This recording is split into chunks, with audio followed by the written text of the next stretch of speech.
Buenas tardes, estamos ya en nuestra sesión clínica de ISEP en este jueves por la tarde y yo voy a exponer durante el tiempo que tengo, voy a compartir también algún fragmento de vídeo, voy a utilizar el soporte de una presentación de PowerPoint, pero no sé exactamente cómo preferís hacer, si queréis poder interrumpir o intervenir en el momento.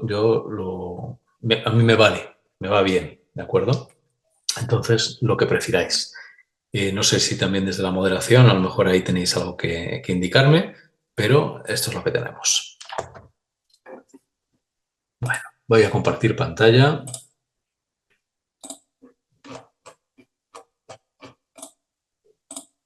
Con nuestro título de hoy. Espero que se esté viendo bien ahora mismo, en modo presentación. Y el título de la sesión clínica es Desarrollo emocional como proceso transdiagnóstico en psicoterapia. No estoy muy seguro de si todo el mundo conoce la expresión transdiagnóstico o lo que es el transdiagnóstico. Voy a hacer alguna pequeña alusión al respecto. No me voy a extender en profundidad sobre el tema del transdiagnóstico, sino que voy a dar más bien prioridad al material que he preparado para poder compartir. Una pregunta para empezar. ¿Cuál sería el objetivo de un tratamiento orientado al desarrollo emocional? Antes incluso de esta pregunta, uno se podría cuestionar qué es el desarrollo emocional. Uno se podría preguntar hacia qué debe tender un tratamiento en general y sea lo que sean estas cosas, ¿por qué? En principio, un tratamiento psicoterapéutico está orientado al bienestar de la persona, a la reducción de los síntomas, a la transformación de las dinámicas o las estructuras causales de ese malestar, pero la cuestión es cómo y dónde ponemos la diana. Yo creo que hay un convencimiento ya general respecto a que no perseguimos simplemente un alivio sintomático en los tratamientos, y menos aún en intervenciones terapéuticas centradas en apego y trauma, porque el mero alivio sintomático, si no viene precedido del acierto en cambiar lo que causa los síntomas, entonces no solamente puede ser que sea transitorio, sino que además puede dejar a la persona en una situación de estar intentando competir entre lo que causa el malestar y los nuevos aprendizajes, los nuevos desarrollos, las nuevas capacidades. Así que un objetivo de un tratamiento orientado centrado en la intervención con una mirada de trauma y de apego, va a tratar de acceder a las estructuras de memoria que determinan que las personas entremos en determinados estados emocionales, lo que podríamos llamar estados emocionales no resueltos. Sin embargo, no siempre es tan simple como transformar una estructura y dejarla que funcione ahora bien, que funcione adecuadamente. ¿Por qué no es tan simple? Porque el paso del tiempo es el paso por las distintas etapas evolutivas o etapas del desarrollo. Y esto implica que cada etapa evolutiva o cada etapa del desarrollo tiene sus propios retos y sus propios logros. De tal manera que no se trata solamente de corregir memorias, reestructurar esquemas, reestructurar narrativas, etcétera, sino que se trata de desarrollar la capacidad de autorrelación de la persona consigo misma, y eso es tanto como decir de autorrelación de la persona con sus emociones y de relación de la persona con los otros, que es tanto como decir de la relación de la persona con los otros emocionados. Y esto es así de sencillo y así de complicado porque la emoción, la respuesta emocional, es una respuesta a la interacción entre la persona, su ambiente y sus necesidades. Y no tenemos simplemente emociones que regular más arriba o más abajo, al alza o a la baja, que esa es parte del asunto, sino que además tenemos que regular, transformar y desarrollar la capacidad de entenderse unas personas con otras y de entenderse las personas consigo mismas. Por eso, un objetivo del tratamiento es el desarrollo emocional, dando por supuesto que en algunas etapas, normalmente tempranas, el trauma, y más particularmente el trauma relacional, implicó no solamente la formación de memorias emocionales problemáticas que codifican y activan estados emocionales problemáticos no resueltos en la actualidad, sino que además dejaron a las personas limitadas en su capacidad de conocerse a sí mismas emocionalmente y de conocer a los demás. Así que, ¿cuál es el objetivo de un tratamiento orientado al desarrollo emocional? Bueno, pues el objetivo de un tratamiento orientado en general al desarrollo y particularmente al desarrollo emocional, podríamos definirlo como la transformación psicoterapéutica de un apego que originalmente era inseguro y que incluía una serie de memorias emocionales que codificaban determinados estados afectivos y de percepción de sí mismo y del mundo, la transformación de ese apego inseguro en un apego seguro que algunos autores llaman un apego seguro ganado. Es decir, no es una mera corrección, sino que es el resultado de una lucha por entender y por hacerse entender. Y en esa lucha que tiene la persona por entender y por hacerse entender, por entenderse a sí misma y por entender al otro, en esa lucha hay una variable interviniente que es la de un terapeuta sintonizado empáticamente con el paciente, que le ayuda no solamente a entender como una acción cognitiva, racional de pensar las cosas, sino que le ayuda a regularse emocionalmente para poder darse cuenta, ser consciente, representarse sus estados internos en términos de afecto, necesidad, tendencias a la acción y significados. E igualmente la relación entre estos estados internos y los estados internos de los demás. Así que el objetivo de un tratamiento orientado al desarrollo, como transformación psicoterapéutica de un apego inseguro en un apego seguro ganado, pasa por la regulación mutua del equilibrio afectivo o de la homeostasis afectiva. Y pasa también por la reestructuración de las representaciones que están en la memoria emocional o en la memoria implícita y procedimental de las personas. Las representaciones acerca de sí mismas, acerca de los otros y acerca de la interacción entre yo y el otro en el ambiente. Y también implica el desarrollo de una capacidad reflexiva como una mirada a vista de pájaro sobre todos estos procesos. Así que hacemos un reajuste en nuestras expresiones. Todo desarrollo psicoterapéutico, al menos todo desarrollo psicoterapéutico que merezca tal nombre, es un desarrollo emocional. Y intentaremos justificarlo en adelante.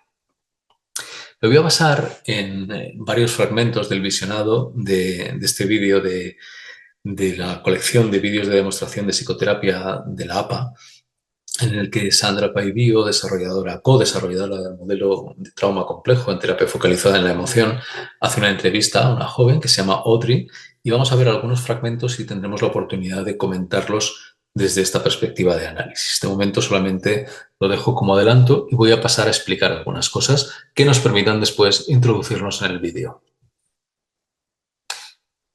Vamos a dejar sentado que el desarrollo emocional es fundamental para el desarrollo psicológico, siempre, pero claro, particularmente en la infancia, e implica aprender sobre los sentimientos y las emociones, es decir, tener una especie de cultura emocional, de alfabetización emocional, de saber lo que son, de apreciar su valor. También un cierto conocimiento, una cierta cultura sobre cómo y por qué se producen las emociones, aunque esto no se puede simplemente enseñar en clase en el colegio, y desgraciadamente a veces es lo que más se hace. Pero es verdad que un desarrollo emocional implica implica ir creando una narrativa positiva acerca del mundo emocional, implica reconocer los propios sentimientos y los de los demás, que está bien, es una parte del proceso, desarrollar maneras efectivas y añadiría yo saludables de gestionar estos sentimientos.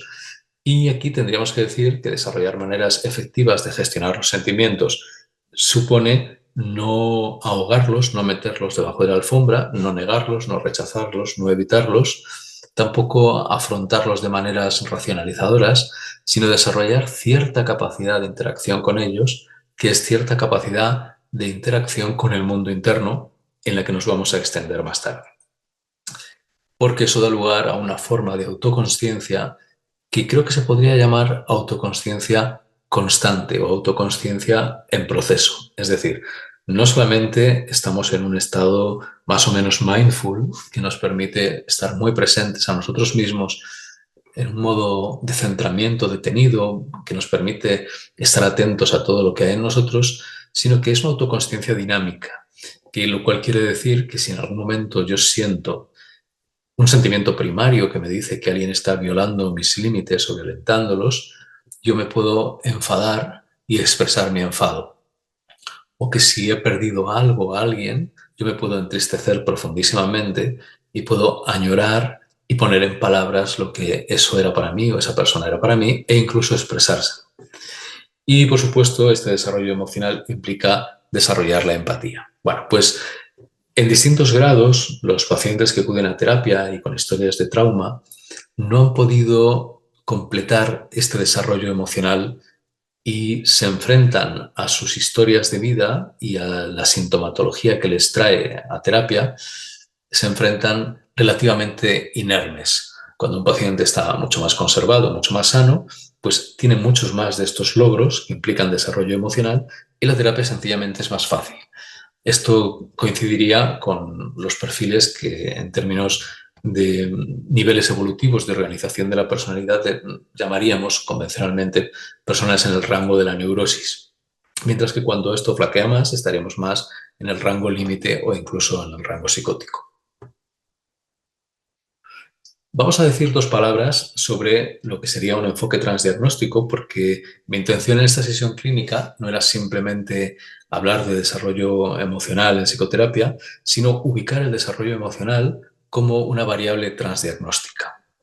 Entonces, ¿qué es el transdiagnóstico? Bueno, es una manera de reenfocar la psicopatología y las intervenciones terapéuticas que se centra en buscar e identificar aquellos factores que son esenciales o comunes a muchos trastornos psicológicos, entendidos los trastornos en general como las entidades nosológicas de las clasificaciones habituales, típicamente el DSM o la CIE. Y en general un enfoque transdiagnóstico ofrece modelos dimensionales en los que los síntomas se distribuyen a lo largo de un continuo versus modelos categoriales que dirían si se tiene o no se tiene un síntoma o incluso si se tiene o no se tiene un trastorno. Como el modelo transdiagnóstico no se va a centrar en los trastornos, sino en principio en factores generales que estarían repartidos entre varios trastornos, interesa mucho más especificar el grado en que una determinada variable transdiagnóstica está presente en un caso o no, y qué variables transdiagnósticas están presentes para incidir sobre ellas. Entonces, esto implicaría un tratamiento de esas variables y no tanto un tratamiento de los trastornos. Por tanto, las intervenciones transdiagnósticas son aquellas que se basan en principios generales que implican la posibilidad de intervenir sobre factores comunes a distintos trastornos. La literatura sobre el transdiagnóstico es muy extensa, tuvo su hype, que dirían ahora, allá por los años, en la primera parte de los 2012, 13, 2010 en adelante. Y aquí os dejo, por ejemplo, una referencia española en el artículo de Bonifacio Sandín y colaboradores, que creo que es de 2012, si no me equivoco, en el que hacen un listado en la revisión bibliográfica de una serie de conceptos y procesos psicopatológicos transdiagnósticos. Entonces, en la columna de conceptos tiene, por ejemplo, el perfeccionismo clínico, la baja autoestima, la intolerancia emocional, las dificultades interpersonales, el afecto negativo, la hiperactivación fisiológica, la atención, la memoria, el razonamiento, estrategias de regulación emocional disfuncionales o no, el perfeccionismo clínico, la intolerancia a la incertidumbre. Podríamos hablar también de la hiperreflexividad, de la evitación experiencial, de la inflexibilidad cognitiva, utilizando referentes bastante comunes, sobre todo en el marco de las terapias conductuales de tercera generación, que son las que más han hecho una traslación de estos términos a la práctica clínica o de este planteamiento transdiagnóstico. Digo la que más ha hecho recientemente, porque otros modelos directamente, como los modelos psicodinámicos o los modelos humanistas experienciales, eran transdiagnósticos por definición e incluso probablemente la modificación de conducta basada en el análisis funcional ya se situaba directamente como un enfoque transdiagnóstico. Sin embargo, parece ser que ha hecho falta rescatar esta mirada. Si os fijáis, junto al concepto, que sería el aspecto más teórico, aparece una columna en la que están los procesos transdiagnósticos. Y aquí tendríamos pues, la posibilidad de aceptar, suprimir la experiencia, evitarla, rumiar, la comprobación, mm, la, la evitación, el grado en que la persona intensifica síntomas, el catastrofismo, etcétera. Bueno, una serie de variables que, a mi juicio, tienen un pequeño defecto, que es que todas son prácticamente tomadas por igual. Eh, Hay conceptos transdiagnósticos, hay procesos transdiagnósticos y yo echo en falta en esta mirada dimensiones transdiagnósticas, vamos a decir, de tipo causal. Porque es verdad que los procesos transdiagnósticos producen síntomas y malestar, por ejemplo, la rumiación. La rumia, el dar vueltas a la cabeza, intentando resolver a través del pensamiento un asunto que no es propiamente de pensamiento, por ejemplo, dar vueltas en la cabeza a lo que tenía que haber hecho para no haber perdido el tren en un proceso obsesivo y en el que me reconstruyo paso por paso desde que salí de casa, porque haber perdido el tren resulta intolerable.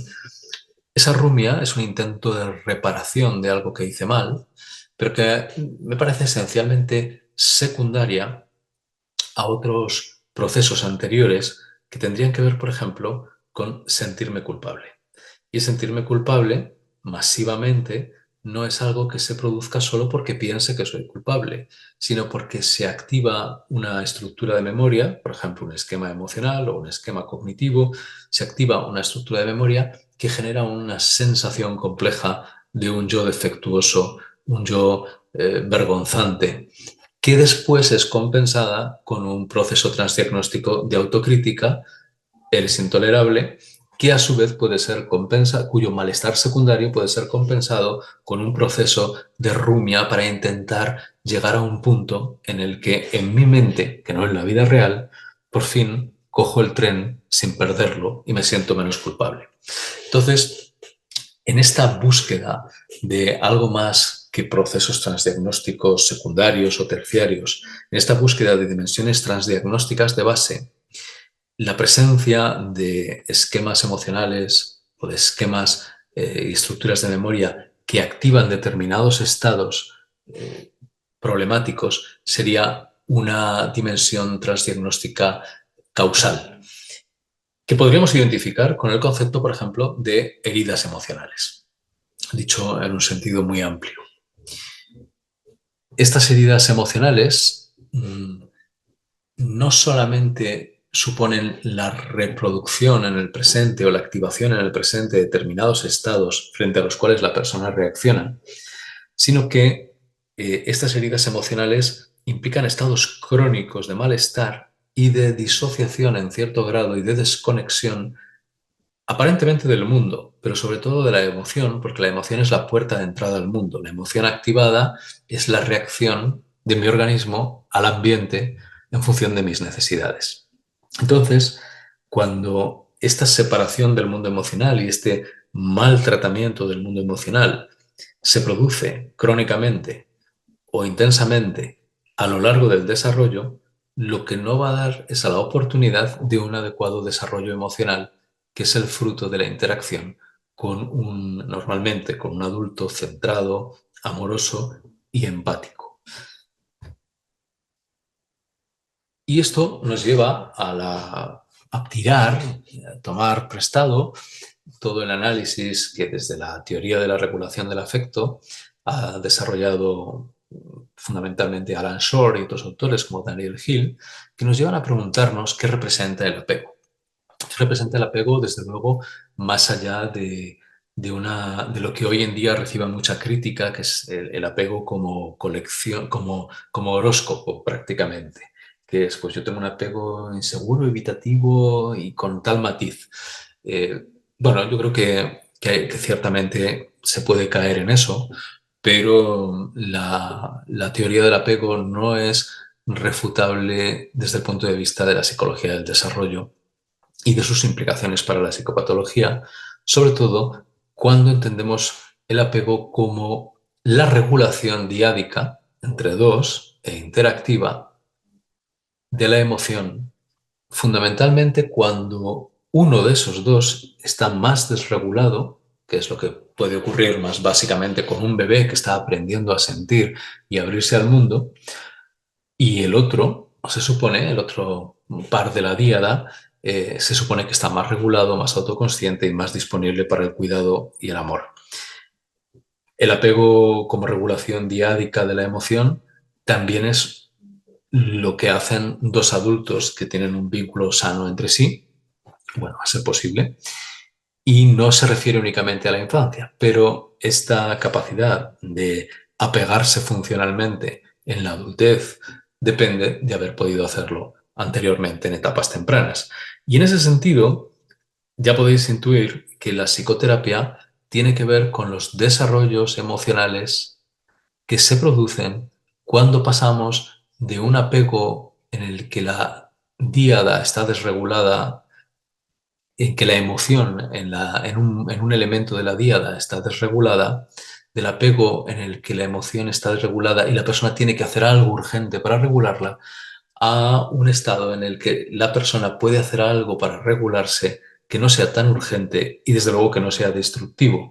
O por ejemplo que no sea evitativo, como hemos hablado antes en el caso de la autocrítica seguida de la rumia cuando se activa un estado emocional problemático. Voy a ver si lo explico un poco mejor en las siguientes diapositivas. Idealmente, el bebé se apega a un cuidador primario que se encuentra regulado y que actúa como un regulador del afecto. Y es un cuidador primario que está sintonizado psicobiológicamente con el bebé. Y esto significa que en determinadas ocasiones es capaz de minimizar los momentos de afecto negativo y que, por ejemplo, calmando, y que en determinadas ocasiones es capaz de maximizar las oportunidades de afecto positivo, por ejemplo, estimulando para cantar, para jugar, para reírse, etc. Los intercambios emocionales dentro de la relación de apego son fundamentales para la maduración del cerebro en desarrollo. Son fundamentales para la calma de cualquier cerebro, pero particularmente para la maduración de un cerebro que se está desarrollando. ¿Esto dónde ocurre? Pues ocurre especialmente en el cerebro derecho. ¿Y de qué depende? Pues depende de las experiencias vividas. ¿Cuándo? Durante los 3 primeros años de vida. Esto no quiere decir que después no haya experiencias importantes. Quiere decir que las experiencias posteriores están condicionadas a lo que se forme en estos 3 primeros años de vida, porque además el cerebro va a perder algo de flexibilidad. Y no solo va a perder flexibilidad, sino que va a quedar estructurado y la memoria emocional va a quedar estructurada en los elementos básicos de seguridad o inseguridad respecto al mundo y particularmente respecto a la emoción. ¿En qué contexto es posible volver a trabajar con el cerebro derecho? Bueno, pues en las experiencias emocionalmente intensas, en un marco regulado y que permiten a las personas relacionarse de un modo en el que un otro me ayuda a entender mi mundo emocional, a estar en contacto con él y a representarlo verbalmente y a expresarlo. No solo verbalmente, hay más formas de representación, pero es importante que esto se pueda articular en una narrativa. Así que esto puede reeditarse en contextos de psicoterapia. El hemisferio derecho está especializado en funciones inconscientes, son cosas que no hacemos deliberadamente. Y además está mucho más conectado con el sistema límbico, responsable de toda la memoria emocional. Y también está mucho más conectado con el sistema nervioso autónomo, lo cual explicaría muchas de las reacciones y respuestas sintomáticas asociadas con el trauma psicológico. Y está involucrado en el afecto y en su regulación, sobre todo en contextos interpersonales. Por eso, la teoría del apego es una teoría de la regulación del afecto, es decir, no es solo una teoría de los tipos de apego, es una teoría de cómo la regulación del afecto es la regulación del cerebro derecho en la sincronicidad biológica entre organismos. Fijaros, podríamos decir en la sincronicidad entre personas, pero queremos resaltar que, y esto es muy importante, que pueda observarse en una terapia que no sea una terapia meramente verbal o racional, es la sincronicidad entre dos organismos que son dos seres vivos que tienen dos sistemas nerviosos palpitantes dispuestos a ponerse en contacto. Y esto se puede ver, por ejemplo, en esta imagen del trasfondo, dos personas, una pareja probablemente, que no están simplemente empujando una caja, están jugando. Y en algún momento el juego se interrumpe o en algún momento el juego no es cómodo o al revés, quiero más juego todavía. Y esto normalmente no requiere muchas palabras, sino alguna forma de coordinación fundamentalmente asociada a la percepción del rostro de los demás. Por tanto, la empatía es mejor definirla como una sintonización empática con el afecto, y esto implica que la alianza terapéutica hace más referencia a cómo el paciente vive una forma de apego o de vínculo de apego con el terapeuta que no es solamente que no se basa solamente en que el terapeuta no me juzgue o me acepte, sino que requiere un terapeuta resonante y vibrante porque es que sea capaz de establecer comunicaciones o coordinaciones o regulaciones entre las comunicaciones reactivas del paciente, que son inconscientes. Las comunicaciones reactivas tendrían más que ver con la respuesta al dolor emocional, la respuesta desde esas estructuras de memoria que se activan automáticamente creando estados subjetivos de yo abandonado, yo en peligro o yo miserable, por ejemplo. Hablamos de establecer un puente o un contacto con las comunicaciones reactivas del paciente desde las comunicaciones responsivas del terapeuta. ¿Qué quiere decir aquí responsivas? Responsivas quiere decir que se adapta. Y se adapta para ofrecer regulación. Y la regulación nos va a servir para acceder más plenamente a la experiencia, no meramente para que la experiencia esté calmada y tranquila o para que la experiencia esté, en los casos de hiperactivación, o para que la experiencia esté más en tono en los casos de hipoactivación. Queremos además poder no solamente estar en el marco de la ventana de tolerancia, sino poder crear significado, poder expresar, poder comunicarse desde ese lugar. Y esto es lo que forma el núcleo de la alianza terapéutica, por más que, desde luego, la alianza terapéutica la entendamos en el modelo clásico tripartito de Bordin, de un vínculo seguro, un acuerdo en los fines y un acuerdo en los métodos. Esto nos lleva a una noción de alianza terapéutica como un trabajo de coexploración de la experiencia.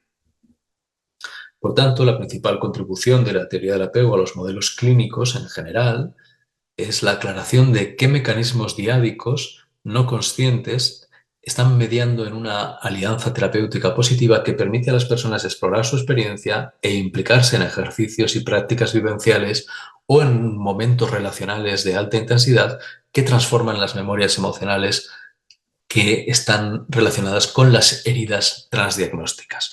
Por eso, explorar la experiencia, regulando el afecto y desarrollando capacidades de autocomunicación y comunicación con el otro, es un proceso transdiagnóstico en el camino de entrar en contacto con las heridas emocionales y transformarlas, no meramente aplacarlas. Así que tiene que ver con una alianza terapéutica positiva entre el paciente y un terapeuta empático. ¿Qué hacen estos terapeutas empáticos? ¿Cuándo lo hacen? ¿Cómo lo hacen? Bueno, pues vamos a ver que la interacción terapéutica activa modelos de funcionamiento internos de la relación de apego, es decir, activa las memorias emocionales responsables del dolor emocional y de las heridas y, por tanto, las dimensiones transdiagnósticas generales. Son inconscientes y codifican las respuestas de regulación afectiva con las que cuenta la persona. Es decir, podrían codificar la rumia de la que hablaba antes. Sin embargo, os recuerdo que la rumia la consideraba un proceso transdiagnóstico muy secundario o terciario a otros que ha habido antes, y que no solamente ha habido otros, como por ejemplo la autocrítica, sino que son respuestas que la persona se da a sí misma en ausencia de un otro que regule en ese instante. Y esto nos lleva al momento presente en la sesión de terapia, al instante, a la fracción de segundo en la que están pasando las cosas y cómo un terapeuta responde, no solamente regulando el afecto, sino creando una interacción que permite lo que luego vamos a entender más claramente como crecimiento emocional o autoconocimiento. Cuando la seguridad emocional, que es resultado del cuidado y de la regulación afectiva, no está en el otro, y tampoco está en el ambiente, y peor aún, cuando el peligro o la ausencia de esta seguridad emocional se deben al otro o al ambiente, entonces ¿de quién dependen? ¿Dependen solo de mí? Lo que ocurre es que el adulto que vemos en terapia normalmente no es ese que tenemos ahí, sino de otro que está dentro, que es el que se tiene que ocupar de hacer las cosas. Y es el que va a hacer estos procesos transdiagnósticos de los que os he hablado antes.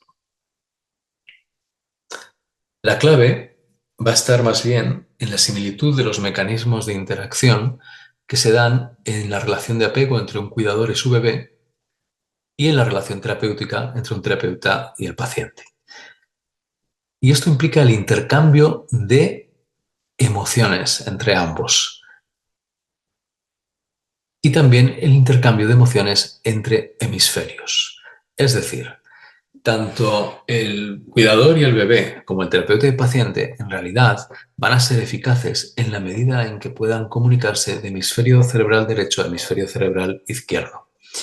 De cerebro izquierdo a perdón, repito, de cerebro derecho a cerebro derecho. Esta es la idea.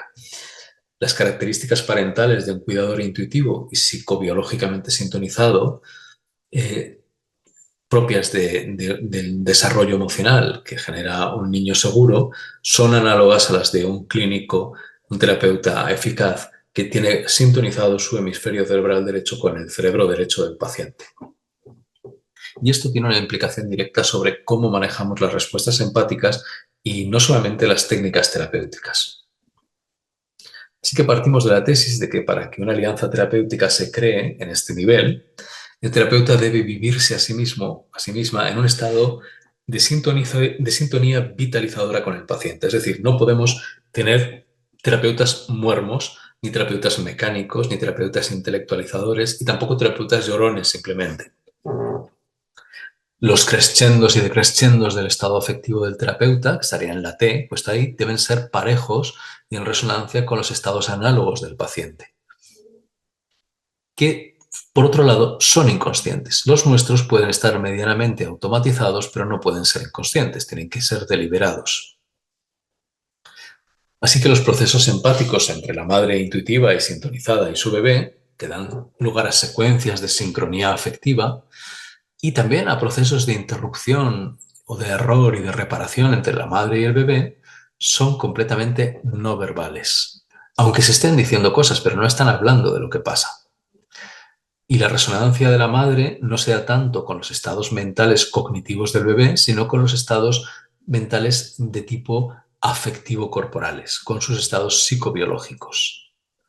Y en paralelo, el terapeuta empático e intuitivo sintoniza psicobiológicamente con los estados afectivos cambiantes del paciente y resuena con ellos, co-creando con él una alianza terapéutica que se basa en ¿qué? En la exploración de la experiencia actual. Es verdad que puede ser la exploración de la experiencia pasada, pero preferiblemente la experiencia pasada o bien revivida, recreada, invocada, evocada en diferentes grados según lo que pueda tolerar la persona. Y es una alianza y una exploración en la que el clínico puede actuar como un regulador de los estados emocionales del paciente momento a momento. Y a partir de aquí surgen diferentes posibilidades técnicas para ofrecer una experiencia emocional correctora, bien sea en el nivel microprocesual de la empatía o en un nivel más macro dentro de una técnica terapéutica, cada uno la que maneje mejor.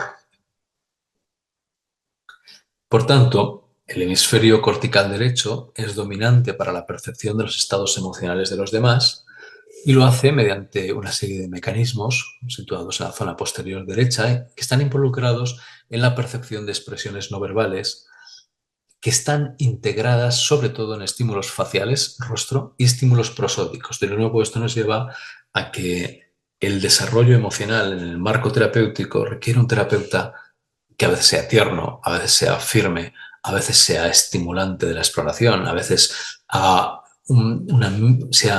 sea un emulador o un reflejo de los estados del otro, pero que no sea monocorde, igual que no debe ser monotemático, pero sobre todo que no sea monocorde. Y este hemisferio es dominante para las expresiones y para las experiencias emocionales subjetivas, de tal manera que esto nos lleva a renunciar a discutir con el paciente la objetividad de nada, sino más bien a ofrecer un estado de corregulación en el que entonces el paciente puede pensar más claramente. Redefiniendo la intersubjetividad, sería la transferencia de afecto interactiva entre los hemisferios cerebrales derechos de los miembros de una díada. La díada madre-infante, pero también la de paciente-terapeuta, los miembros de una pareja o la persona A y la persona B, siempre que estén en una situación emocionalmente comprometida. Por ejemplo, a veces la relación profesor-alumno, la relación médico-paciente, etcétera. O incluso la relación entre un bombero y una persona atrapada en un accidente. Según los estudios del grupo de Damasio, reconocer emociones a partir de expresiones faciales presentadas visualmente requiere el empleo de la corteza somatosensorial derecha, que es usada para generar representaciones de lo que vemos, estimulando internamente cómo se sentiría uno mismo al mostrar cierta expresión facial. Bueno, lo que han hecho es poner de relieve cuál es la mecánica neuropsicológica de la empatía, además de lo que aporten las neuronas espejo. Bueno, pues esto es lo que ha fallado en las experiencias relacionales de nuestros pacientes en diferentes grados y esto es lo que tenemos que ser capaces de generar nosotros. ¿Por qué? Primero porque produce regulación, pero segundo porque produce incremento de la autoconsciencia y porque produce, por tanto, un desarrollo psicológico que es de un subtipo, que es el desarrollo emocional. Es un desarrollo emocional que vamos a redefinir como una forma de autoconocimiento emocional. Os voy a poner aquí una explicación sencilla de esta idea de autoconocimiento, tal y como la presentan Willy Kramer y Antonio Pascual Leone, que diría lo siguiente. La verdad es que no se tendría que ver donde pone reflexionar, pero se me ha olvidado quitarlo, y vamos a ir poco a poco. Ante una experiencia, que es lo primero que pone a la izquierda de la pantalla, EXP. Ante una experiencia, una persona podría atender o no atender, atender o no atender. Entonces, el desarrollo emocional implica desarrollar la capacidad de atender a la experiencia. Normalmente con la ayuda de alguien que me calma y guía mi atención hacia eso. ¿Qué ocurre en tu cuerpo en este momento? O algo menos directo y confrontador. Me pregunto qué ocurre en el cuerpo de Ciro en este momento. Luego el paciente puede aceptar o no aceptar la experiencia. Y las experiencias a veces no se aceptan por lo temibles que son en sí mismas o por lo temible que se me hace el sentir. Entonces puede ser que yo me retire, con lo cual necesito un cuidador, un terapeuta que valide mi necesidad de retirarme, pero que también me invite a aceptar o me modele en este proceso de aceptar. Y luego ya, una vez acepto, puede ser que tenga la capacidad de acceder, por ejemplo, a través de focusing o a través de determinados estados en los procesos de MDR, etcétera, puedo acceder a la experiencia como tal, que es una experiencia emocional. Y esa emoción, que cuando es accedida, sentida, representada en la consciencia, articulada en el lenguaje, me aporta una información adaptativa, una información para resolver problemas que me resulta vital en el segundo a segundo. Fijaros, todo esto ocurre segundo a segundo cuando una persona tiene atasco o dificultad y requiere que haya otro al lado que le ayude a hacer este proceso. Y cuando la información adaptativa ya está disponible, como por ejemplo, me siento muy triste porque todos me han abandonado, surge la posibilidad de preguntarme qué necesito. Y eso implica reflexionar. Necesito la presencia de alguien que me diga, quédate, por ejemplo. O de alguien que me diga, hola, estoy aquí contigo. Expresar esto es enternecedor. Las personas nos rompemos ahí y lloramos de manera natural. Y esto es una forma de cambio emocional positivo cuando estamos hablando de una emoción primaria adaptativa a la que hemos conseguido acceder, o de una emoción primaria en general, y supone una integración psicológica. Es decir, estamos conociéndonos en el marco de una relación y no solamente sabiendo cosas de nosotros. Es un acto dinámico en movimiento y si os fijáis es una forma de existir, de ser ahí. Es un proceso existencial. Claro, esto a lo largo del flujo de experiencia se puede producir también en otro momento Bueno, se me olvidaba que obviamente uno da una respuesta cuando tiene esta información adaptativa. Así que esto se puede dar en distintos momentos. Acceder a la experiencia, tener una emoción, poder obtener la información relevante, reflexionar, dar una respuesta y así sucesivamente. Pero hay veces en que esto no es posible. La experiencia puede perderse. La experiencia potencialmente perdida es aquella que no es atendida, aquella que no es aceptada, aquella a la que no se accede, aquella sobre la que no se reflexiona, como veis en distintos momentos. O aquella que se atiende, se accede, se acepta, se accede, se reflexiona, pero luego se ve paralizada en cuanto a la respuesta que se da al ambiente desde ella. Bueno, poder fluir en esta forma de autoconocimiento implica resolver problemas de identidad porque aporta a las personas conciencia sobre sus necesidades subyacentes en la conducta. Y también implica una guía para defender su identidad en el contexto social. Yo soy yo y necesito y quiero y siento y, por tanto, a veces hasta opino o hago o dejo de hacer. Y también en las relaciones interpersonales supone una regulación y una apertura a todas las emociones que están relacionadas con el apego y que van a traducirse en sentimientos de tristeza o conexión, o de vergüenza versus orgullo, o de miedo versus seguridad. Cuando una persona puede estar en este proceso de autoconocimiento, puede ser más auténtica y vivir las relaciones interpersonales y de intimidad de una manera más satisfactoria. Y por último, poder funcionar así ofrece capacidad de adaptación desde la autonomía porque podemos acceder a la información de las emociones que nos dicen qué necesito de mí mismo, qué necesito de los demás, y eso me ofrece oportunidades de mayor precisión en el funcionamiento social. Por ejemplo, frente a la posibilidad de utilizar una conducta sexualizada como manera de generar vinculación, puede ser que yo sea capaz de pedir afecto de alguien que es seguro sin tener que entregarme yo como ofrenda. Así que el desarrollo emocional, para concluir, implica el acceso seguro a la experiencia en una dinámica de autoconocimiento continua y relacional. Hasta aquí la parte teórica. Vamos a proceder a revisar esto en una sesión de terapia, pero antes me gustaría saber si alguien tiene alguna pregunta o quiere hacer alguna observación, y podéis hacerlo, supongo que si tenéis opción de viva voz, y si no, a través del chat.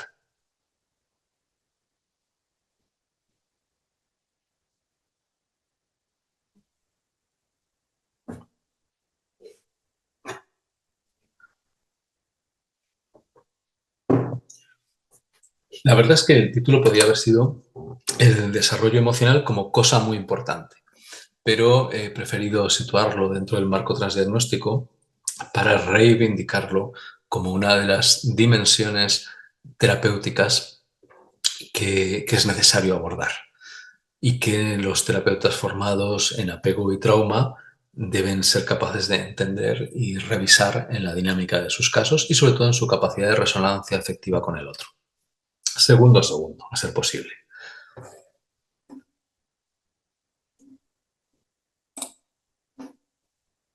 Muy bien, pues en vista de que no tenemos preguntas ahora mismo, voy a compartir. Entonces lo que vamos a hacer es que vamos a ir viendo el vídeo y en algunos momentos lo detendré para hacer algunos comentarios al hilo de las cosas que hemos visto.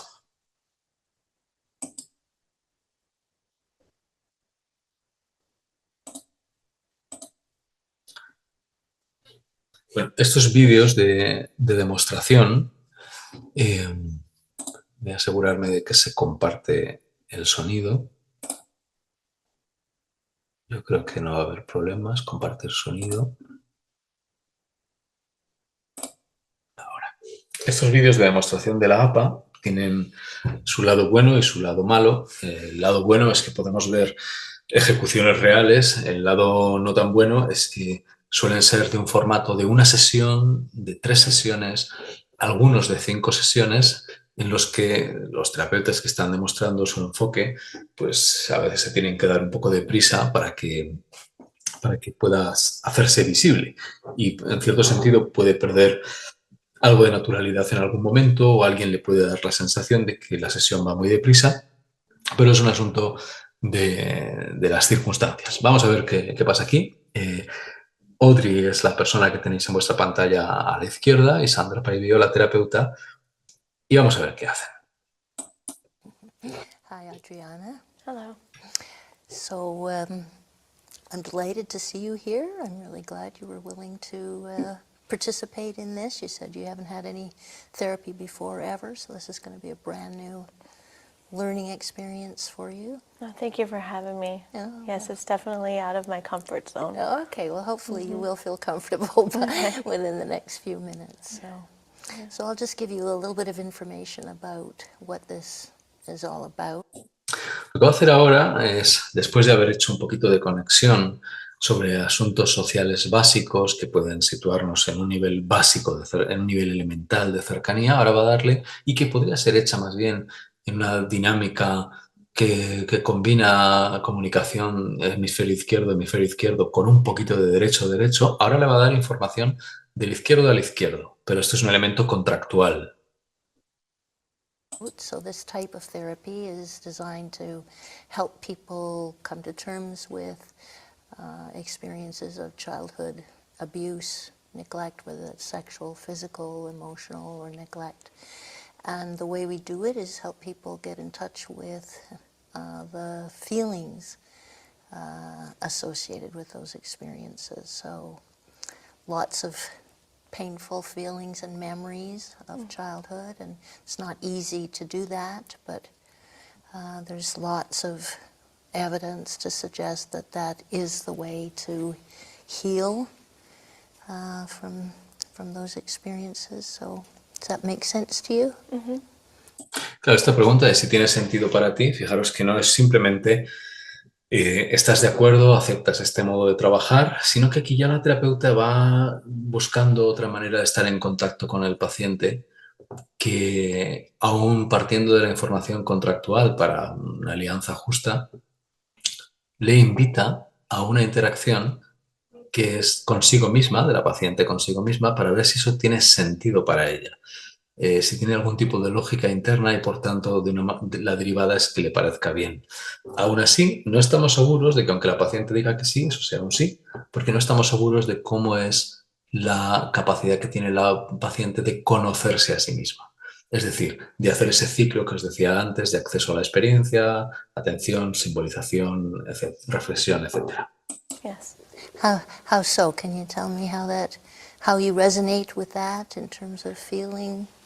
Y entonces la terapeuta insiste en moverse en esta dirección, no se conforma con el sí. Actually, I was interested because it's actually the opposite of what I generally do. Okay. And I do, practically speaking, understand that expressing emotions helps. But just the way that I am, I kind of just close that off. Yeah. I do the opposite. Okay. Lo que nos cuenta Audrey es que lo que ella hace es privarse del autoconocimiento emocional, no solamente quizá porque sea demasiado doloroso y tenga que regularse así, sino porque, y que probablemente es así, sino porque probablemente no ha desarrollado un aspecto de su yo, que sería el yo acogedor, el yo apreciativo, el yo que atiende, el yo que hace ese ejercicio de autoconocimiento. Y ese es un desarrollo, no es una mera habilidad, es una especie de desarrollo que tiene que ver con competencias y habilidades, pero que en el fondo es una función psicológica de relación con uno mismo. So that's why I'm here, to see if I can somehow break through that barrier that I've kind of imposed on myself. So that's something that you say you've imposed on yourself, that you, for what? Lo que hace la terapeuta al plantear aquí este reflejo de, o sea, que quizás una cosa que te has impuesto a ti misma, es un reflejo que está trayendo a la posición de figura una manera de relacionarse de la persona consigo misma, que es imponerse, bloquear lo emocional. Y no le está haciendo un análisis, simplemente es como si lo subrayara al reflejarlo. Y estaría incidiendo en una de las variables transdiagnósticas de tipo procesos. Un proceso transdiagnóstico es imponerme a mí mismo el bloquear lo emocional. Why have you done that? Are you aware of? I think it's protection. Yeah. Emotions was always used as, I don't know, I guess being from a young child, my family tended to lead with emotion, think later, no matter what the consequences were. Okay. And I'm very sensitive, so of course when you're sensitive to things, you kind of just put a block to protect yourself. Entonces, la paciente muestra un aparente autoconocimiento. Tiene toda su teoría de lo que se hacía en las emociones con su familia, que en su familia las utilizaban cierta forma de manipulación para dirigir con las emociones, sabe lo frágil que le puede poner, etcétera, cómo utiliza la interrupción emocional para protegerse de eso. Aparentaría autoconocimiento, pero no es autoconocimiento emocional propiamente, es un autoconocimiento sobre lo que suelo hacer con las emociones, no implica un acceso a mi mundo emocional. From that, especially from people who are a little careless, well, in my mind, careless with that. So it sounds like for you and your family, emotions were negative, Yes. hurtful, violent. What? Yes. So they weren't nice, and it's best to keep away if you can. Yes. Es una validación. Yes, I was always the calm one. I was always the, my mom always said, you're always the, the quiet one, Okay. in the midst of the storm, per se. That's what she used to say. But she didn't know what was going on inside? I think she was afraid to deal with it, too, because of Okay. what she was dealing with. Y de nuevo muestra cierto conocimiento de que la madre tenía miedo a enfrentarse a ella misma y por eso se convertía en la primera minimizadora de las emociones, pero esto no es igual a vivencia, autoconocimiento en tiempo real del mundo emocional. Wow. I'm from a previous marriage that my mom had. I still have relations with my father, my mother, but it was very violent in the beginning of that relationship, and the culture kind of just accepted that. What kind of violence was there? Physical, Against you? against her. Against your mom? Okay. Yes, she shielded me from that. Okay. But you watched your mom being Yes. beaten up? Unfortunately, I don't know if it's fortunate or fortunate, but a lot of my memory was blocked off. Like Entonces aquí hay un equilibrio entre que la terapeuta está reflejando y subrayando cómo hay memorias de violencia, la madre golpeada, etcétera, y ella no solamente le cuenta que se da cuenta de que su autoprotección había bloqueado o eliminado esos recuerdos, sino que en cierto modo entra en acción para cortar a la terapeuta y no avanzar literalmente en el acceso a esas experiencias emocionales, lo cual es normal en cualquier persona y más en un contexto de trauma como es este en el que están trabajando. shut off. So I'm kind of notorious for not having a very good memory in my family, Okay. because especially that time. Okay. So I don't know what it's called, selective amnesia or whatever, but I do have flashbacks. You too? Okay. Yeah, I have flashbacks, so it gives me some inkling of what occurred. When I hear it happen to someone else, it's almost raw, like that anger, Okay. that hurt. So you feeling angry. Fijaros que cuando oye que otras personas cuentan sobre esto, ella se siente enfadada, rabiosa, y vamos a ver qué hace la terapeuta en el instante con eso. And hurt at violence being perpetrated at another. Yes. Okay. Entonces refleja y recoge de momento suficiente para que no se escape, para que no se pierda, para no hacer lo mismo que hacía la madre, digamos, pero tampoco es que entren de cabeza. Yes, even if it's outside of my own family. Okay. So, yeah, it was almost a cultural thing. Men used to beat their wives, but that's what it did. They used to sleep around. Right. There's drugs, there's alcohol, Right. there's other women. And, Very toxic environment for you.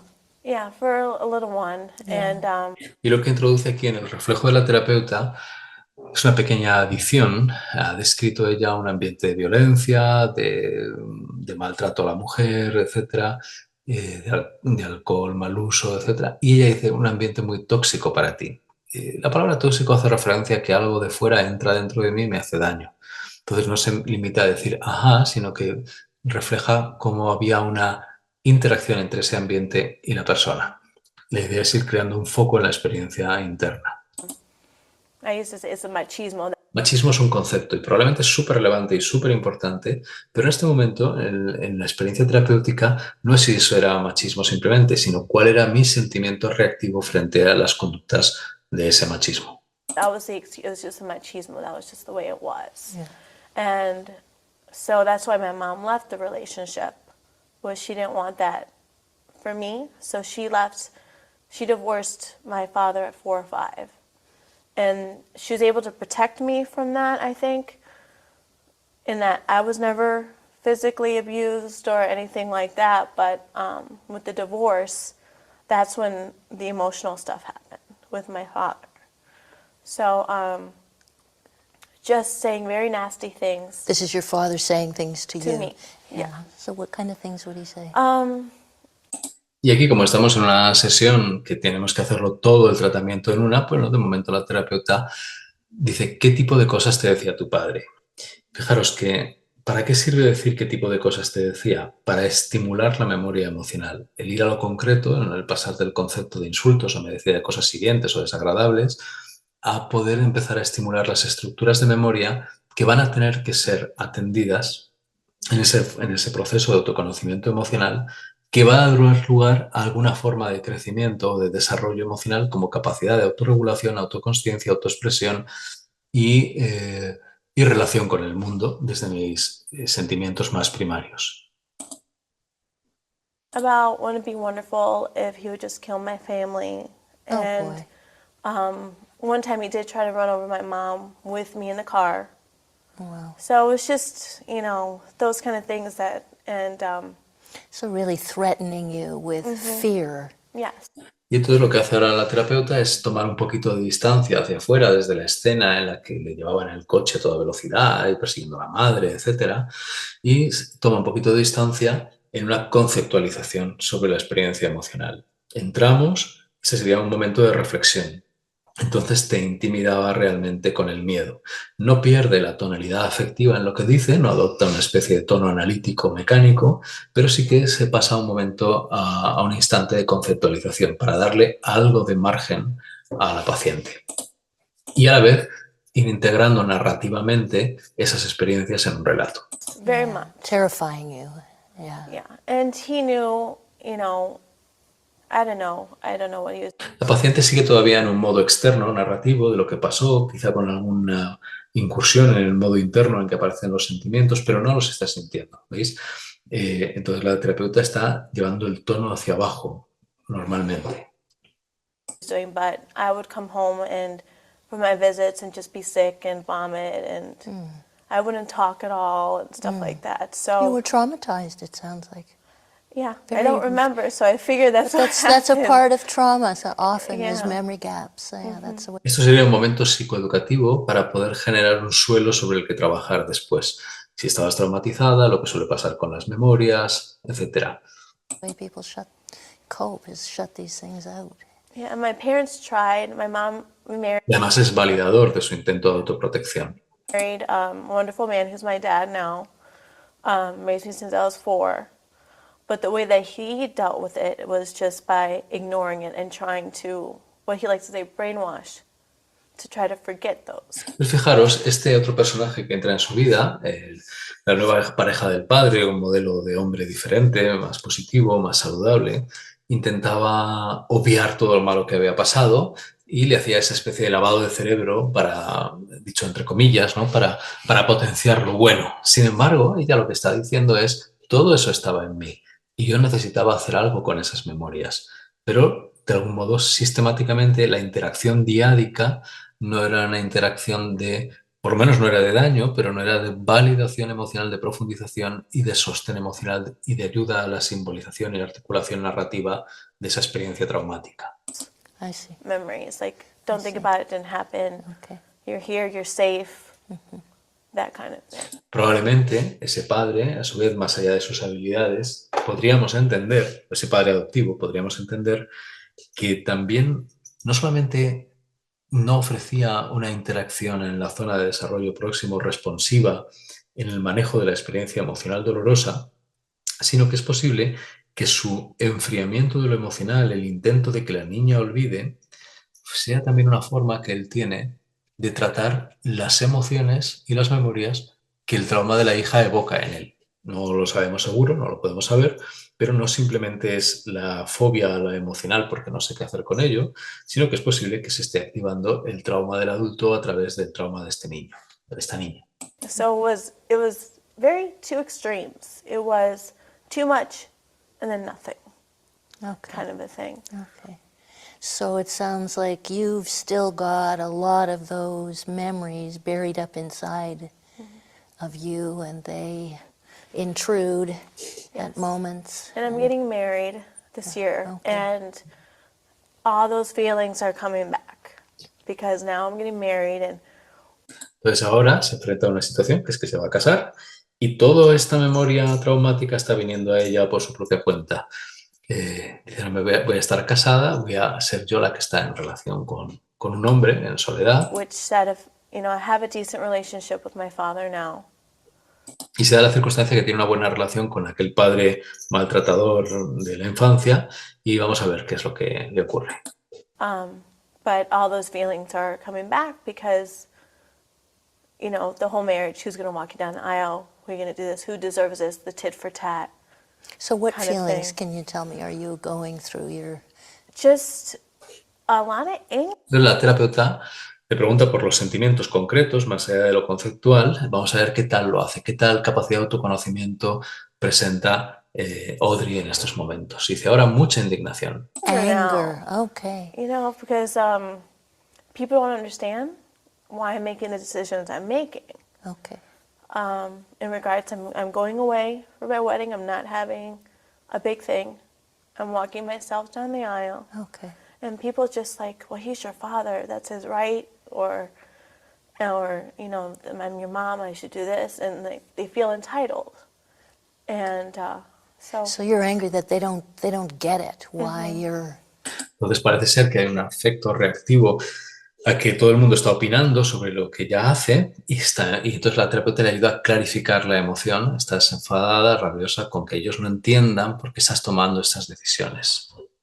making these decisions. Why it's Fijaros, el tono de la terapeuta no es mecánico, es como parte de la indignación compartida, pero no más indignación que la propia indignación de la paciente. important for you to distance yourself from Yeah. them. it's the whole putting it's me above you. Okay, this is my wedding. This is my life. ¿Ves cómo la terapeuta evoca el enfado, lo afirma, no le dice estás enfadada, que sería conceptual, sino que el ajuste diádico de hemisferio derecho es que la terapeuta dice es mi boda, es mi vida, y esto a ella le afecta porque le saca esa sonrisa, porque siente, digamos, en la acción externa está viendo reflejada la tendencia a la acción y la necesidad de autoafirmación que ella tendría. Que no sé qué tal la está generando. Yes. And And they're it's going to go saying, my way. I'm trying to do that Yes. as tactfully as I can. Okay. Because I do want to maintain the relationship, and my father has gotten better with his words, and he doesn't have the temper, he doesn't have the venom anymore. He's remarried, has another Okay. child. Okay. Esto es confuso, el padre se ha reportado, se ha reformado, ha creado otra nueva relación y se ha tranquilizado, pero eso no quiere decir que no se activen las memorias emocionales de Audrey. So I think that tempered off Okay. his anger. Okay. So he's changed, but you're left with the scars. Y ese es un momento de recapitulación que hace ella. Entonces él ha cambiado, pero a ti te ha dejado con esas cicatrices In a way. And the burden. And the burden. y la carga. Yeah, so tell me more about that. ¿Qué es la carga? La carga es todo el estado emocional no resuelto de la niña. That burden that you're left with. I don't know how to explain it per se. Let's With the whole, I deserve this, I deserve that. I really want to say, no, you don't. But it's family, Y empieza a afectarse un poco más emocionalmente. and things like that. And he's gotten better and all that Okay, stuff. so the burden of having to deal with him and his Well, just the imposing things on you, or? It's really hard to say because I think I've become well adjusted to what happened. I mean, I think this is all springing up now because of the entitlement people feel and putting themselves and their feelings before mine. I think that's where Este es el drama familiar actual, o la pequeña discusión sobre quién opina sobre la boda, quién no opina, pero ella está viviendo un silenciamiento, un acto de poder de los otros sobre ella, pero no parece lo más esencial, a ver a dónde nos lleva. La terapeuta ahora mismo decide escuchar, pasar a un segundo plano de escuchar a ver cómo despliega este relato, que es un relato todavía externo. Es actual, pero no es del trauma. it's coming back up okay. again. So this is what's bothering you the most right now, is this other people's sense of entitlement and them coming before you, just like it was Back then. when you were Y rescata esta sensación de que otros tienen derecho sobre ella, como ocurrió cuando era pequeña. a girl, yeah, where their shit Pero no es tanto, no se trata de hacer una interpretación o una lectura de patrones, que eso sería de hemisferio izquierdo de izquierdo, sino que realmente está resonando con eso. Ajá, o sea, es eso, ya. Estamos uniendo los puntos. was all dumped on you, and And I just had to accept it. and you because- just had to, yeah, powerless, powerless little kid. Yeah, I Y used to esto es un have reflejo recurring evocador, sin poder, impotente, una niña impotente. Estos reflejos evocadores van a activar un poquito la memoria emocional y ya empieza a traer un recuerdo que es que solía tener sueños o pesadillas recurrentes. dreams. Like it was every night. I still remember them. This is one of the dreams I remember. I'd be ice skating with my mom, and there's a shark under the ice, and the shark would come up and eat her up. Oh. And It's scary just thinking about it now, yeah. so, and more stuff, but I'm going to stop because I don't want to cry. Like, Fijaros que no se ha centrado en la interpretación del sueño, por ejemplo, sino que ha resonado emocionalmente como eso asustaba verdaderamente. Y entonces, al conectar con la niña asustada, empiezan a venir las lágrimas en Audrey. Y aparece una ocasión para ver qué hace con ello, ¿no? Dice, no te gusta llorar, pero tienes you have lots to cry about, and lots mucho acerca de lo que of llorar. old hurts Es un momento de legitimación del dolor. that you've kept inside. Yeah. And I don't like to cry. It gives me a headache. Yeah, right. It gives me a headache. I don't. No le gusta llorar porque le da dolor de cabeza. Lo que pasa es que no es llorar lo que le da dolor de cabeza, sino intentar interrumpir las emociones que tienen que ver con esas lágrimas. Like it. You know what the headache is? The headache is from squeezing it back. That could be it. Yeah. Yes. Yes. My fiance, we've been together for 4 years, and he's like, I've only cried once in front of him now this December because of the whole wedding and making decisions that I had to make. So he's like, well, it's about time. Is that what he said? Yeah, he said it's about time. He's my opposite. I'm very controlled, And she's emotional. and he's very emotional. Oh, well, I joke with him that he's the woman in the relationship. well, kind that's of a nice thing. that you have that. Nice that you have that balance Yeah. in your relationship, yeah, and that he accepts your. Sounds like, were you to express your feelings, he would definitely be accepting of them. Yeah. Yeah. So, tell me more about what you would hope to get out of this time together. What would be meaningful? What are the Este es otro pequeño momento de negociación de la alianza, a ver cómo vamos a aprovechar este tiempo. most important to talk about? And this was actually the hardest thing. I had to figure it out, and I'm actually not too sure. I do know that I'm very controlled, and I think that I am hurting myself in a way by being too controlled. Okay. So you're stuffing a lot of stuff inside? Yeah, and I would love to just let it go instead of just, I feel like I'm always, is it acceptance or is it just stuffing it under the rug? I'm not clear on that. Like I said, I never had therapy before. I never really discussed the fact that, again, is it acceptance or is it just being bottled up again, being buried? Okay, so do I not express these things, or is my control around the fact that this is healthy and I've accepted all these things and I really have nothing to spill over? Or is it more that I'm over-controlled and bottling things up, as you said, and you're not clear? Yeah, I'm What- not sure. You're not sure what that is. Mm. Do you have a guess? No. You don't think Because it's in my family is, you know, I like to say I'm fortunate to have two fathers. And one would say you need to let that emotion go, just let it go. And the other would be like, is it necessary? So you're okay, why are you bringing up an old dead dog kind of thing. So that's where it's, I don't know, I'm kind of on the So- fence. I guess when you were talking about your childhood there and all the unfairness of having all this stuff dumped on you and having no control over it, what were you were feeling? That evoked something in you, and that ¿Qué estaba Tell me sintiendo what en that ese evoked momento? with Vamos you. a ver. get back there. It's like Cuando algo era tan injusto. not fair. Makes me angry, It's all of the above. It's disappointment, disappointed. it's anger, Okay. it's sadness, it's all the There's above. so many feelings, and it sounds like you haven't had a chance to really express them. I Yeah, think in a very controlled in a controlled I way. think again, I like Yeah. that whole word. Fijaros, la expresión de los sentimientos de una manera muy controlada, en realidad no es la expresión de los sentimientos, es contar los sentimientos, porque estamos inhibiendo la activación fisiológica, la activación del cuerpo, la activación del sistema nervioso autónomo, la activación de todo lo que constituye la experiencia tal cual es. Por lo tanto, la experiencia no cambia, ni se produce una verdadera sensación de alivio.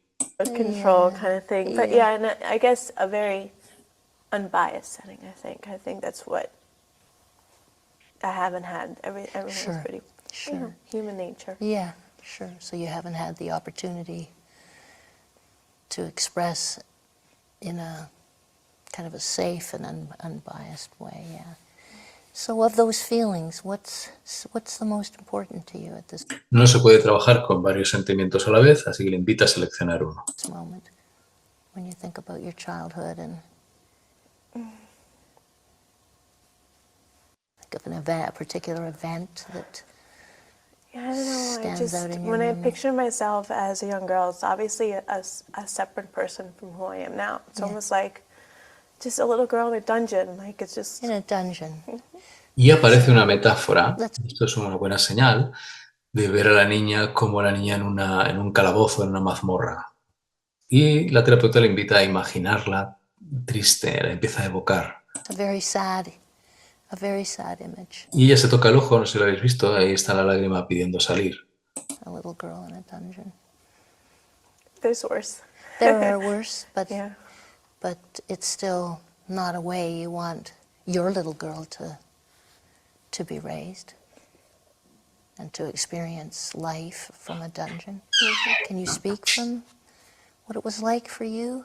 I know it's hard. You're trying to hold it back. Y está validando y poniendo en consciencia a la vez, sin desafiar, lo que está tratando de hacer con la emoción, y a la vez preguntando si quiere hacer otra cosa distinta. But if you can, just try and get in touch with that little Adriana in the dungeon. What's she feeling like?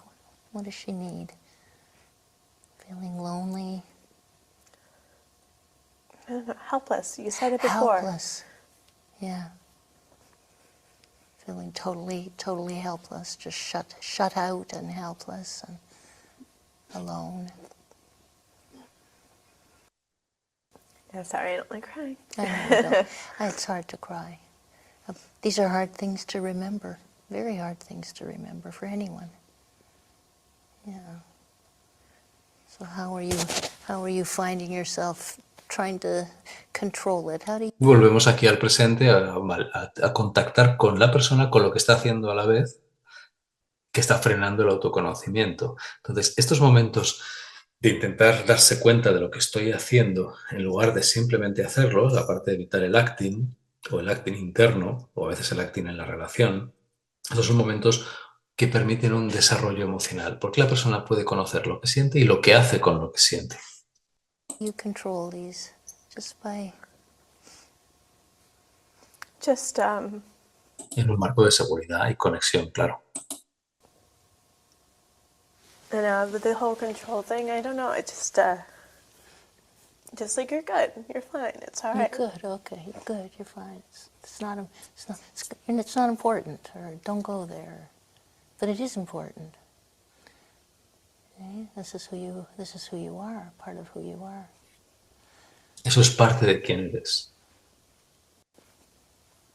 Es un momento de fragilidad y de vulnerabilidad.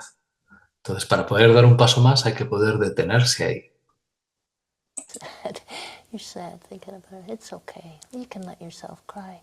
It's a weird thing to be Y un permiso para las lágrimas. doing it here, but there's nothing wrong with it. It's an appropriate. Fijaros que muchas veces en el entrenamiento que yo he observado que llevan muchas personas, es el momento en que dicen, tiene que ser muy duro lo de esa niña. Tiene que ser muy duro, suena bien, la verdad es que es cercano, pero un permiso para las lágrimas. Está bien llorar, es psicoeducativo por una parte, pero a la vez es un adulto que entra en la sala en acción para permitir las lágrimas. Y muy sintonizado, evocador, son unas pocas lágrimas de esa niña pequeña.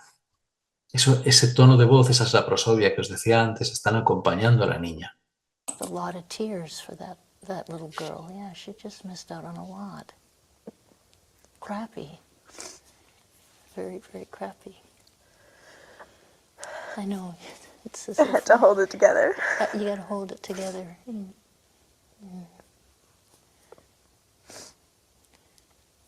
Yeah, I'd like you to just let it come, because this is your truth. Le da un soporte narrativo, esta es tu verdad. How sad she was and how sad you still are for her. Missed out on a lot of. E introduce un elemento relacional interno. No solamente es que la niña estaba triste, sino que tú estás triste por ella. Porque está perdiéndose un montón de cosas buenas. A lot of good stuff. What did you miss the most, do you think? Y la pregunta por lo que lo que más se echa de menos, o lo que más se perdió, o lo que más falta, es una pregunta en el fondo por la necesidad, que trae un nuevo movimiento a la emoción de tristeza.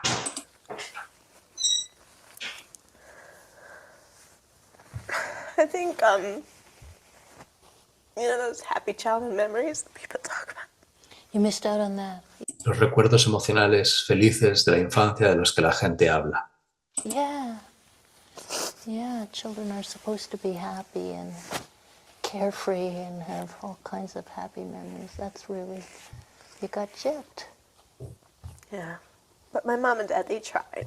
They tried, I know, and I can see. Entonces dice, fuiste engañada, fuiste robada. Dice, pero mi madre y mi padre lo intentaron. Eso es un intento. Algunos lo pueden leer como de preservación del vínculo de apego. En general es un intento de regulación en el instante para que duela menos. Pero la terapeuta sigue presente cerca del dolor para que no se vaya de él. Your strength is understanding where they're coming from, but it doesn't change. Y valida la respuesta de fortaleza, de evitación emocional, pero hace que no cambie todo el dolor que sufriste. The pain that you went through. Yeah.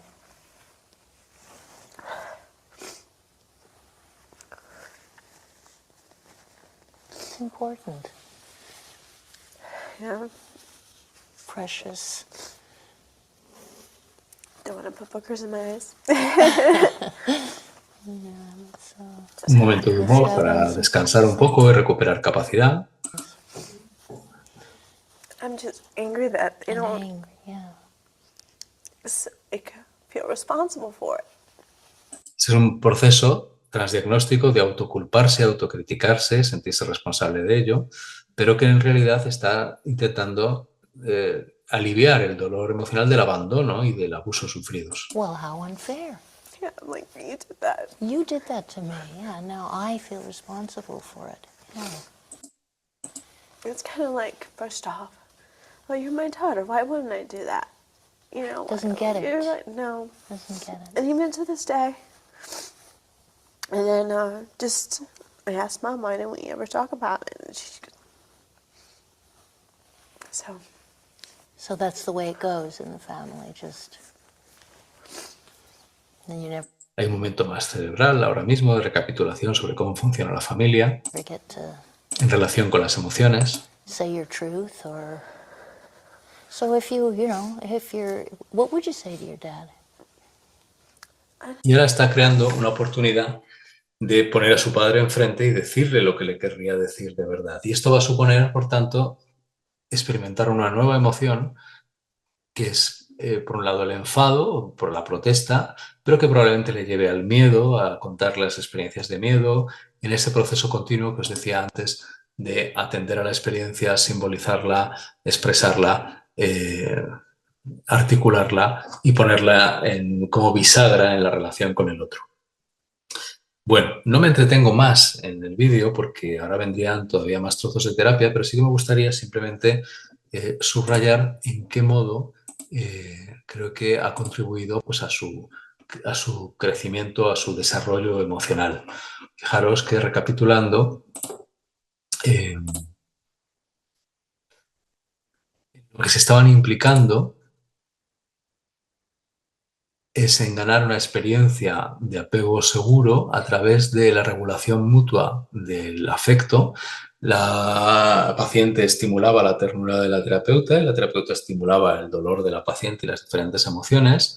Y la reestructuración de las representaciones sobre sí misma y sobre los otros empieza a cambiar en la medida en que empieza a sentir, por ejemplo, la legitimidad del dolor. No solamente es exponerse al dolor, no evitarlo y poder, vamos a decir, desensibilizarse respecto a él, o procesar elementos de memoria que quedaron perdidos, sino que además hay un cambio en la sensación que tengo de estar indefensa en la medida en que alguien, por ejemplo, me legitima o en la medida en que puedo expresarlo, o ahora mismo que iba a tener una confrontación imaginativa con el padre, pero que no nos da tiempo a verlo en este caso.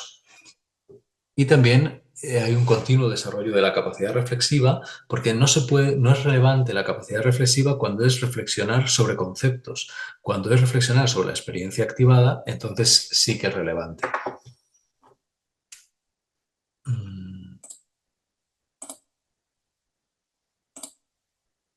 Vemos que la terapeuta maneja los momentos de afecto negativo y los hace tolerables y genera pequeñas oportunidades, o las generan entre las dos, de afecto positivo, introduciendo el humor en la sesión. Y habréis visto muchas señales de corregulación emocional. El dolor de cabeza tiene que ver con esto que decía antes del sistema nervioso autónomo y la interrupción de la emoción. Y el tema del sistema límbico se refiere a cómo ha estado narrando memorias y poniendo en palabras memorias que estaban almacenadas ahí. Y las funciones inconscientes incluyen las funciones de autocriticarse, quitarle importancia, evitar, etc.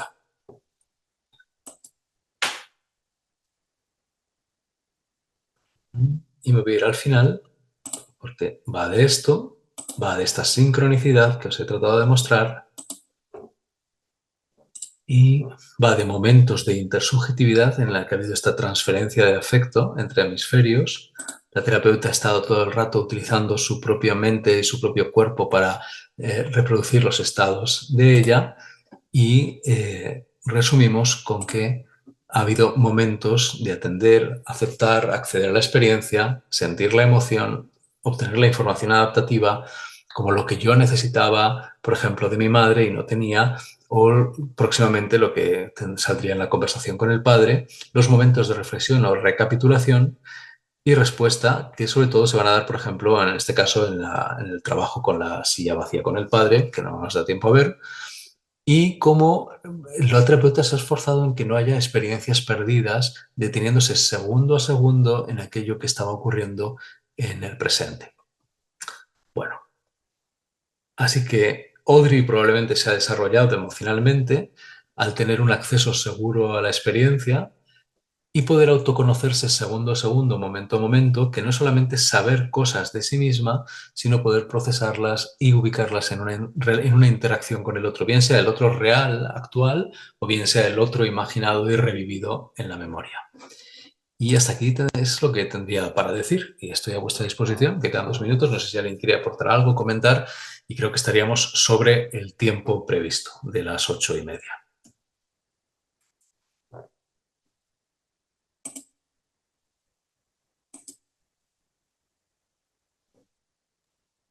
Tienes preguntas aquí. Estaba yo buscando en el chat y no me daba cuenta. Dice Esteban Bedoya, muy interesante la relación madre-hijo y terapeuta-paciente, te pone a reflexionar de tu rol de terapia. Pues sí, efectivamente, Esteban, y te pone a reflexionar en general, a posteriori, y también, muy interesante, cómo va ocurriendo durante la sesión. Por ejemplo, hay veces que en supervisión algunos pacientes te tratan como si fueras un padre, por ejemplo, algunos pacientes muy maduros que directamente te generan la sensación de que les tienes que hacer cosas. Y hay muchos terapeutas que experimentan una reacción contratransferencial muy difícil de es que yo no soy su madre, es que yo no soy su padre. Y sin embargo, se puede transformar eso en un experimento vivencial, no solamente en un señalamiento, en una especie de interpretación, sino vamos a hacer un ejercicio en el que yo te doy algo como padre o madre tuyo sustituto ahora. Y luego vamos a qué ocurre en el cuerpo y qué emociones trae. O bien se puede hacer en la imaginación, o se puede hacer a través de un relato, viéndolo en una imagen de una serie en que pasara algo así. O yendo a escenas donde faltó un adulto adecuado y lo introducimos imaginativamente. Dice Julie, buenas tardes, los apegos inseguros tienen consecuencias neurológicas. Bueno, más que neurológicas, vamos a decir de funcionamiento neuropsicológico. No quiere decir que probablemente haya hallazgos a través de neuroimagen sobre los tejidos y la forma de los tejidos, pero no son concluyentes y probablemente hay muchas personas con los mismos hallazgos y que no tienen ningún problema. Es más importante quizá el estado de activación o hipoactivación del sistema nervioso y esto afecta a la inflamación, a la secreción de determinadas hormonas, el cortisol, etcétera, para estar en lucha, para estar preparado. Y también probablemente si esto ha afectado a etapas tempranas del desarrollo, es posible que ciertas funciones asociadas a la función ejecutiva o ciertas funciones más reflexivas que tengan que ver con el lenguaje puedan verse afectadas, pero honestamente creo que la plasticidad cerebral no es simplemente el practicar más, sino que es practicar en un contexto de activación emocional controlada. Y eso es lo que hace la psicoterapia. Así que creo que podría haber hasta una psicoterapia o una neuropsicología psicoterapéutica, que no se base como en una gimnasia del cerebro solamente, sino en un trabajo terapéutico con lo traumático. Esto es una cosa que no sé realmente si estaba muy desarrollada o no, pero que creo que tendría unas buenas oportunidades. Dice Natalie, la sesión que acabamos de ver es terapia focalizada en la emoción, o se diferencia... Sí, es terapia focalizada en la emoción. Concretamente es una demostración del modelo de terapia focalizada en la emoción para trauma complejo. Pero como toda demostración terapéutica en una sesión, pues tiene ciertos asuntos de tempo que afectan a cómo se va facilitando que en una hora se pueda visualizar lo que haría un terapeuta a lo largo de un tratamiento. De hecho, la sesión termina después de trabajar con el padre y luego con la niña interna.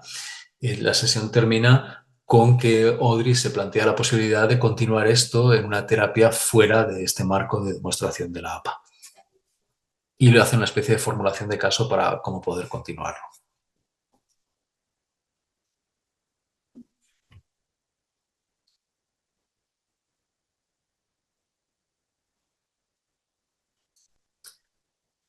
¿Alguna pregunta más? ¿Algún feedback, reacción, sugerencia, idea?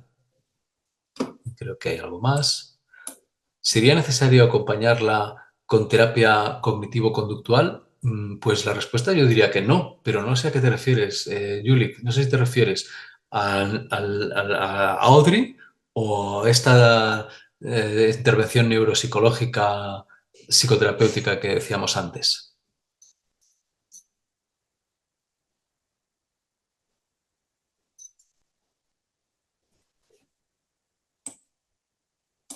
Dice Pedro, ¿puede compartir sus datos de contacto para poderlo contactar? Sí, claro. Pues mis datos de contacto básicamente soy Ciro Caro García, me podéis buscar en LinkedIn y sin problema me tenéis ahí. Que es lo más fácil realmente.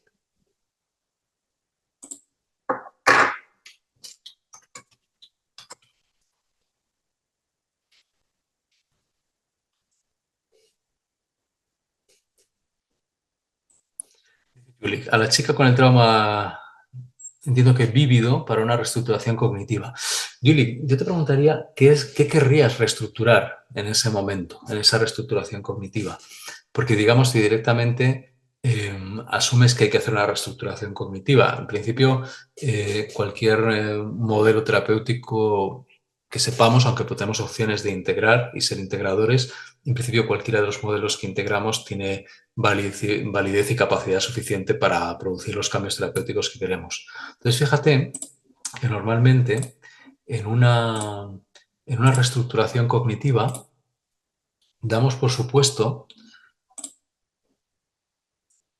que hay un pensamiento que está siendo responsable de determinada evaluación que supone determinada emoción. Esta sería la lógica y ante la emoción pues suele haber una reacción, vamos a decir, por ejemplo, de control de esa emoción.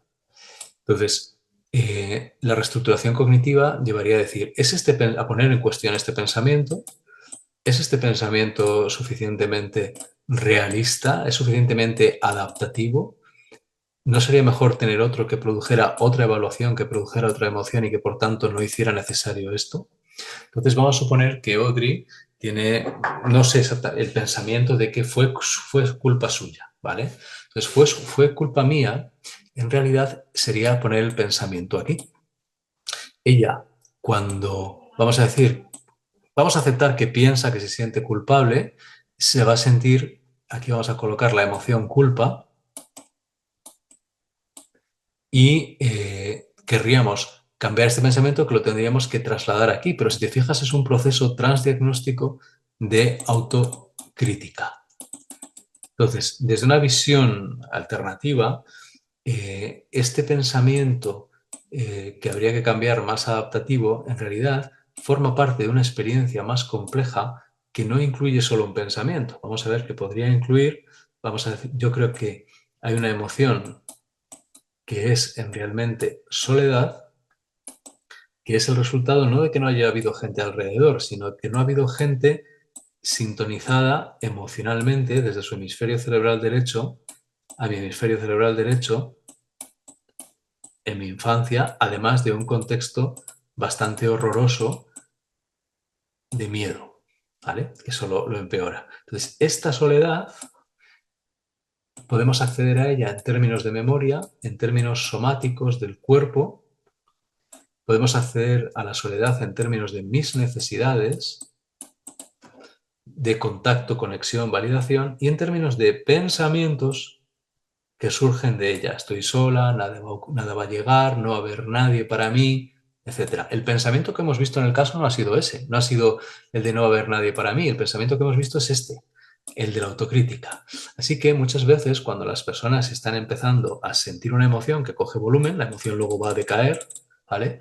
En el máximo en que aparece la soledad, en su tope, como es muy dolorosa, se activa un método de control que sería este pensamiento para neutralizar la emoción de soledad. Entonces, no tiene tanto sentido modificar este pensamiento, sino en realidad modificar la experiencia de soledad, que es el resultado de la activación de esquemas emocionales que se produjeron en los contextos en que faltaba o fallaba esta capacidad de sintonización empática, además en un marco de miedo y horror. Y eso sería como lo entendería yo más bien el asunto. No vería tanto el lugar de la reestructuración cognitiva sobre lo nuclear de ella. En todo caso, si aparece la autocrítica, fíjate que hacer una reestructuración de autocrítica para no tener la autocrítica, en realidad creo que bloquea el proceso. ¿Cómo podríamos replantearnos esto? Pues creo que hay una manera de replantearlo. La manera de replantearlo sería, para no perder la autocrítica, perdón, la reestructuración cognitiva como técnica, sería la siguiente. En lugar de partir, aquí tenemos la esquema emocional que genera la experiencia de soledad, que tiene elementos cognitivos, como los pensamientos de nadie me va a querer, voy a quedarme sola, pero que no han aparecido en el caso. Ante esto, la persona reacciona con autocrítica, con rumia, y aparece el pensamiento de es culpa mía. Lo que podemos hacer desde la reestructuración cognitiva no es intentar cambiar este pensamiento, sino profundizar en este pensamiento. ¿Qué es lo peor de que algo sea culpa mía? Y a lo mejor la persona dice que se alejan de mí. Claro, para que esto pueda funcionar, esta profundización en realidad nos está pidiendo un autoconocimiento emocional basado en la sintonización empática del afecto que haría el terapeuta. Pero bueno, vamos a suponer que se da, que se alejan de mí. ¿Y cómo me siento cuando se alejan de mí? Pues muchas personas dirían asustada, porque esto es una ansiedad de separación.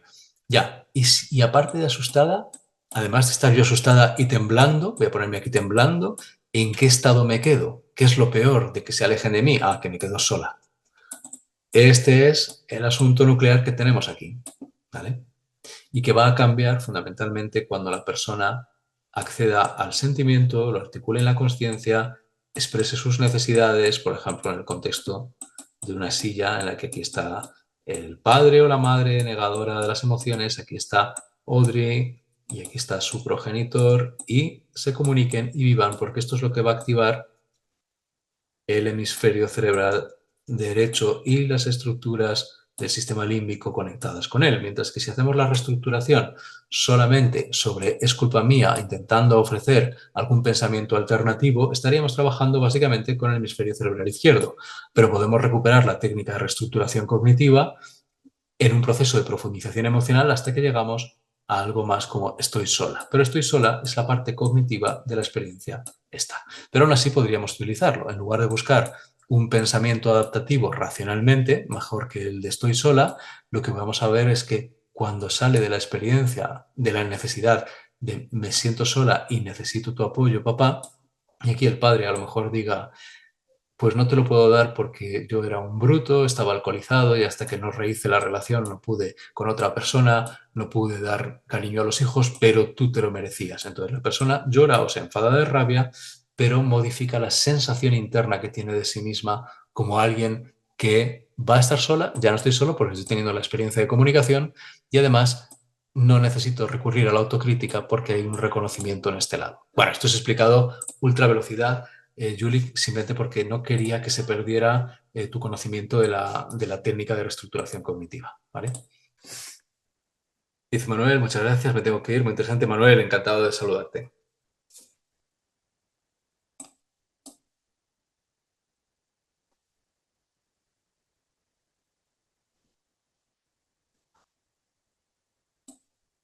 Dice Natalia, ¿dónde puedo ver la grabación? Pues mira, verla la puedes ver entrando en la página web de la APA y comprándola porque las venden hoy por hoy en streaming, antiguamente en DVDs, también todavía las venden en DVDs y bueno, pues son precios no muy baratos, tampoco horriblemente caros y también puedes comprar entre varios. Si os asociáis varias personas que siguen estudiando, pues podéis compartir una compra de este tipo.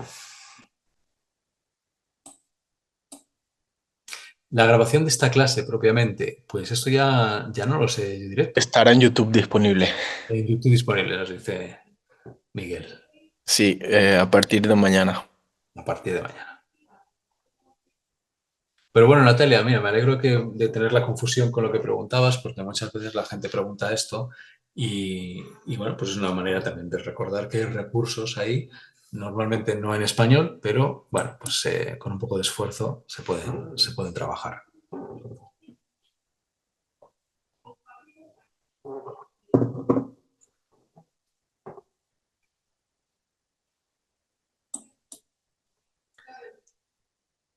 Estupendo, Natalia.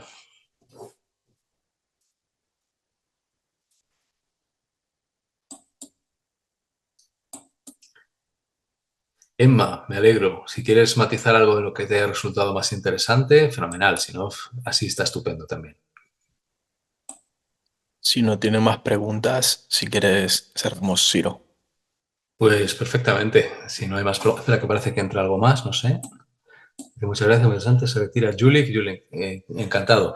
Pues está bien, podemos terminar aquí. Muchas gracias a ISEP por esta oportunidad de compartir estos conocimientos y también pues espero que lo podáis ver despacio, porque en los momentos en que hablaba más deprisa, pues desde luego era más complicado. Y espero que os resulte significativo desde el punto de vista de lo que en general la formación en ISEP y el máster en psicoterapia integrativa de trauma y apego pretende ofreceros y concretamente de lo que yo os puedo ofrecer desde mi conocimiento en general de la psicoterapia, en particular del enfoque focalizado en la emoción y que, bueno, en lo que intento desempeñarme. Un abrazo y un saludo a todo el mundo.